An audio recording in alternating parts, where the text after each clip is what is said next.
Hello students. Coordinate geometry के circle lesson में आप सबका स्वागत है। इस वीडियो में हम position of a point with respect to a line इसके बारे में हम बात करने वाले हैं कि एक सर्किल में जो रहेगा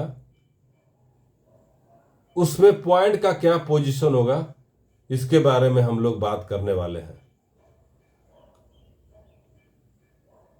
जैसे कोई एक सर्किल हम लेते हैं, इस तरह से हमने एक सर्किल, पहले हम एक सर्किल बना लेते हैं। इस तरह से हमने एक सर्किल बनाया है।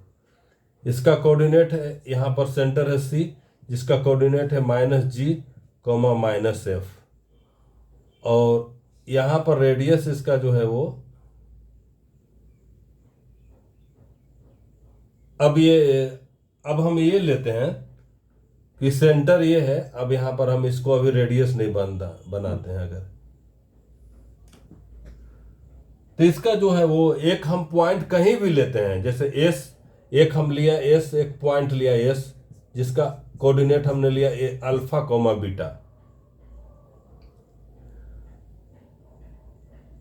तो हम जान रहे हैं कि रेडियस तो इसका यहीं पर है। जैसे देखिए यहाँ पर अगर रेडियस ये इस तरह से अगर हम मिलाएंगे तो यहां पर हमको फिगर में दिख रहा है कि एस पॉइंट जो है वो सर्किल से बाहर लाई कर रहा है। एस पॉइंट जो है वो सर्किल से बाहर लाई कर रहा है। पॉइंट जो एस है विल लाई आउटसाइड। अगर सी, इसका रेडियस अगर हम आर लेते हैं, इसका रेडियस अगर हम आर लेते हैं तो यहां क्लियर दिख रहा है कि जो एस जो पॉइंट रहेगा आउटसाइड रहेगा इस सर्किल से। दो ही मतलब कि 3 कंडीशन हो सकता है एक पॉइंट का। जैसे अगर एक सर्किल हम खींचेंगे, इस तरह से हमने सर्किल खींचा, तो ये सर्किल में चाहे एक पॉइंट अंदर में होगा जिसको हमने एस, या बाहर में हो सकता है एस, या एस बाहर में हो सकता है, या एस यहीं पर हो सकता है। तो 3 कंडीशन हो सकता है, या सर्किल के अंदर लाई करेगा, या सर्किल पर लाई करेगा, या सर्किल के बाहर लाई करेगा। कोई भी पॉइंट जो है वो इस प्लेन में तो इनफाइनाइट पॉइंट है, तो वो पॉइंट या सर्किल के अंदर लाई करेगा, या सर्किल पर लाई करेगा, या सर्किल के बाहर लाई करेगा, या सर्किल के बाहर लाई करेगा। और हम लोग इक्वेशन लेते हैं, सर्किल का जनरल इक्वेशन लिखते हैं, x² + y² + 2gx + 2fy + c = 0। ये सर्किल का इक्वेशन है। ये सर्किल का इक्वेशन है जिसका सेंटर जो है वो -G, -F है, और रेडियस जो इसका है ये है G² + F² - c √। ये इसका रेडियस है। G² + F² - c √। ये इसका रेडियस है। तो हम लोग इस तरह से इसको हम लोग लिखते हैं। सपोज कीजिए कि हम एक पॉइंट अल्फा कोमा बीटा जो है उसको हम लिखते हैं कि लेट एक पॉइंट एस लेते हैं जिसका है coordinate alpha comma beta be a given point.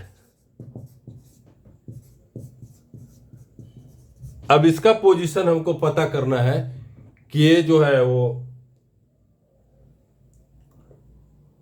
Circle के बाहर में है कि सर्किल पर है या सर्किल के अंदर है।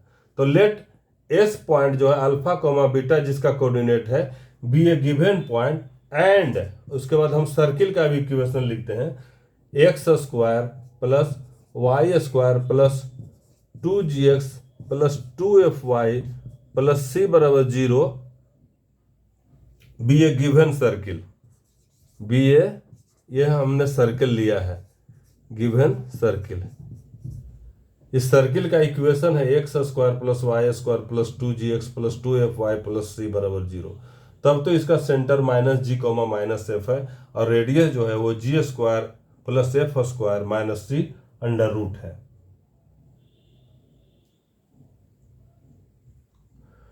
तो इसका कोऑर्डिनेट हो जाएगा -g, -f, और पॉइंट एस का कोऑर्डिनेट है alpha comma beta, alpha comma beta.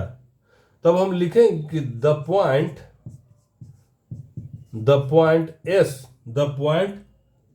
S जिसका कोऑर्डिनेट हमने अल्फा कॉमा बीटा लिया है, will lie outside the circle if C S रहेगा, सी एस जो है आर से बड़ा रह जाएगा, इसका रेडियस से जब बड़ा हो जाएगा तब हम कहेंगे कि point S will lie outside the circle if C S greater than R, if C S greater than R.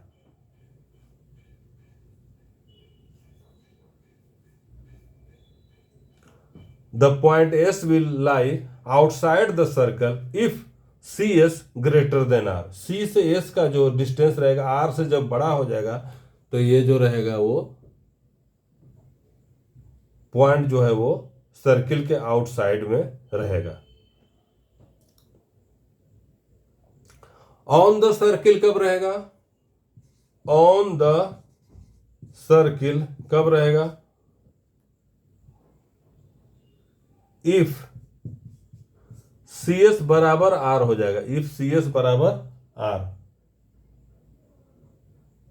If C S बराबर आर। ऑन द सर्किल रहेगा, जब सी एस और आर बराबर हो जाएगा तो ये सर्किल के ऊपर लाई करेगा। और इनसाइड द सर्किल कब?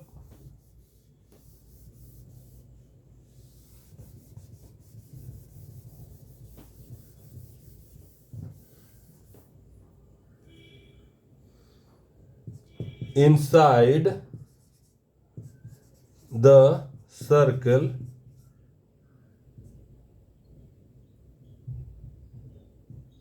if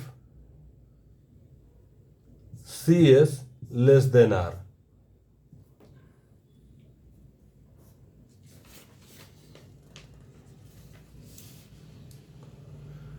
R बराबर हम लोग जान चुके हैं G² plus F² minus C under root, ये होता R का फॉर्मूला।